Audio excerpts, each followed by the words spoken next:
Hello Libra, Sun, Moon, Rising, and Venus signs. Kamusta kayo? Sana po ay nasa mabuti kayong kalagayan. Welcome back po sa Star Tarot. Kung bago kayo rito, welcome din kayo. Thank you for your support.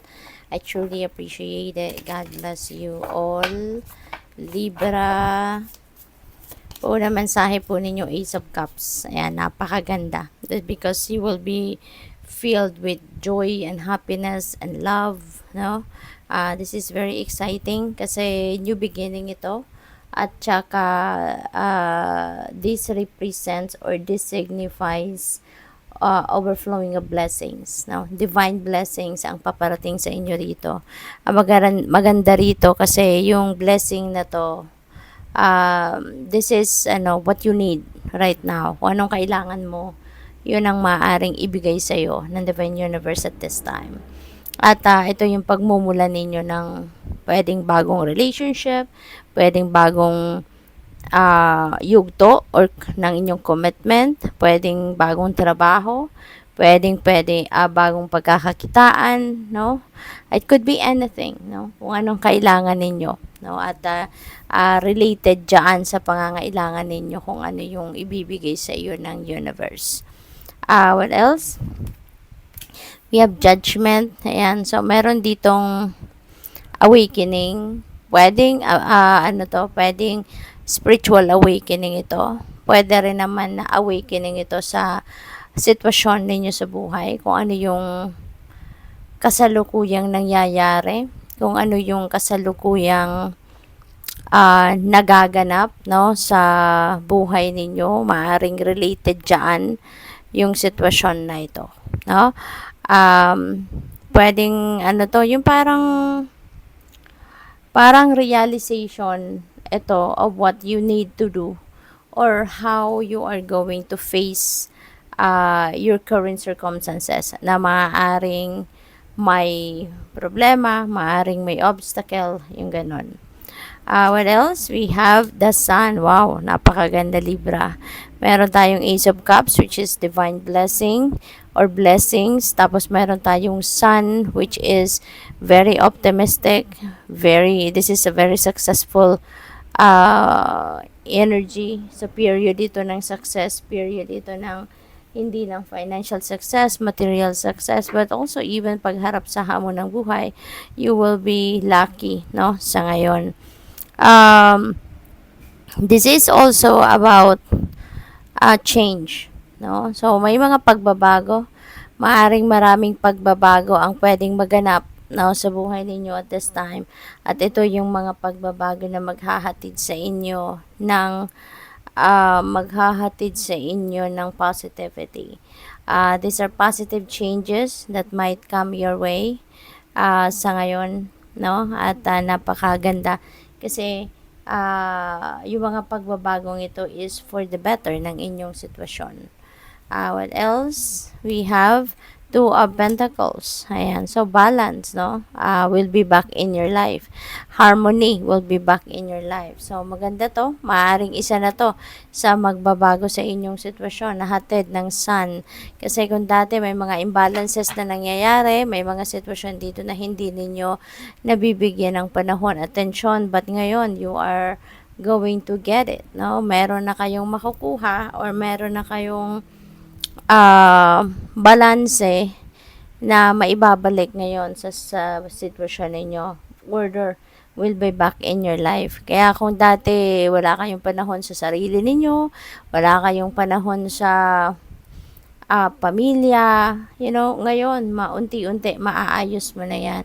With the help of the energy of the Sun, maliliwanagan ang lahat, magliliwanag ang lahat sa'yo, kaya matutulungan ka ng energy na to na ma-organize muli, no, ang sitwasyon ninyo sa buhay. Pagpapatakbong muli ng buhay ninyo, magiging mas maayos na sa ngayon.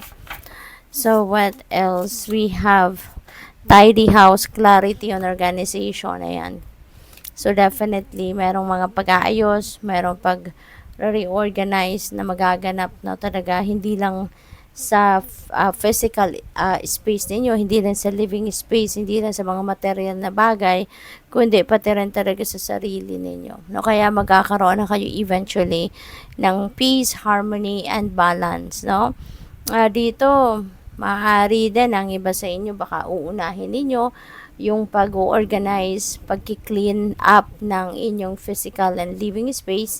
Kasi, di ba, malaking epekto talaga yon sa isip natin, sa nararamdaman natin. Kung magulo ang nakikita natin, magulo yung paligid natin, it has a great impact sa ating psychological aspect. Now, kaya maaari dito na o-organizein mo na to, aayusin mo na to, at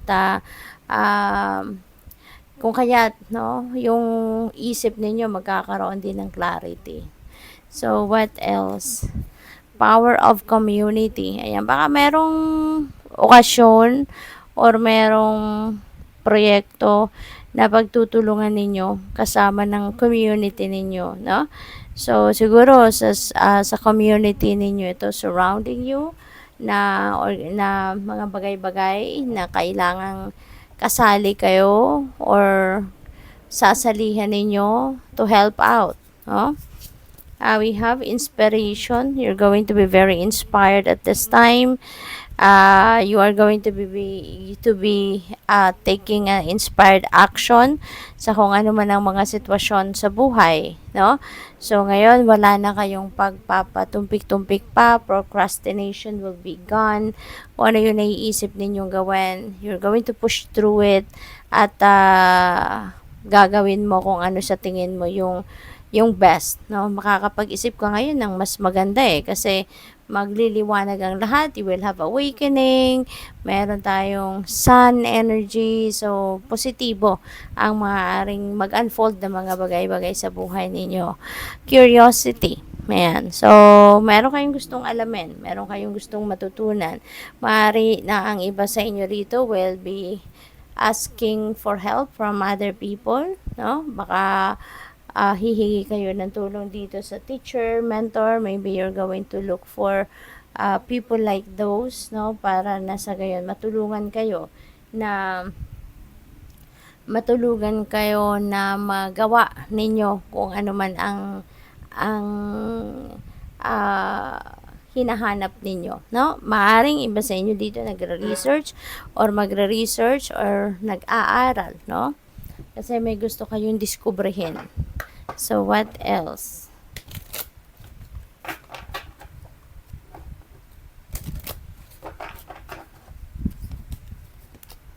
We have progress. Ayan. So, papunta kayo sa pag-asenso talaga. Pag-thrive, pag-evolve ng inyong sitwasyon for the better. Ayan. So, you're up for growth. Sa ngayon, papunta na kayo sa pag-grow and pag-expand. Meditation, tumari ang gagawin din ng iba sa inyo sa ngayon para makapag-isip-isip ng mabuti, makapag-ayos ng takbo ng isip ninyo, no? At this time, maaari din na ito yung makakatulong sa inyo para mag-ground din yung muli ang sarili ninyo, maibalik ninyo sa balanse, 'di ba? Ang sarili ninyo. We have open. Ayan, be open to anything, to any opportunities or any possibilities out there. Maging bukas kayo para dyan. Kasi isipin niyo na yung mga oportunidad na dumadating sa buhay natin, dumadating yan sa atin mismo kasi ibig sabihin niya na that is for us. Ba? Hindi ibibigay sa'yo ng universe ang mga oportunidad kung hindi naman yan para sa'yo. Kaya maging bukas ka for anything kasi hindi ibig sabihin na kung ano ang gusto natin yun ang makakabuti para sa atin. Hindi ibig sabihin na kung ano yung hinihiling natin yun ang makakabuti para sa atin. Kaya hindi lahat ng gusto natin yun ang ibibigay ng universe, 'di ba? Kaya paminsan kailangan nating tanggapin yung mga opportunities na yan. I-welcome natin ang mga opportunities and possibilities na kumakatok sa atin kasi ibig sabihin na yan ang makakabuti sa atin, yan ang para sa atin, yan ang deserve natin, but not necessarily na yan ang gusto natin, but yan ang bigay sa atin ng universe. So, what else? We have Sooth. Ayan. So, meditation will help you, no? With that, give your soul soothing, na pakiramdam, diba? So, soothe your soul, do something that is in alignment with your destiny, in alignment with your happiness. Do something that will make your soul happy, no? Good luck. Thank you for watching. Love and light. Namaste.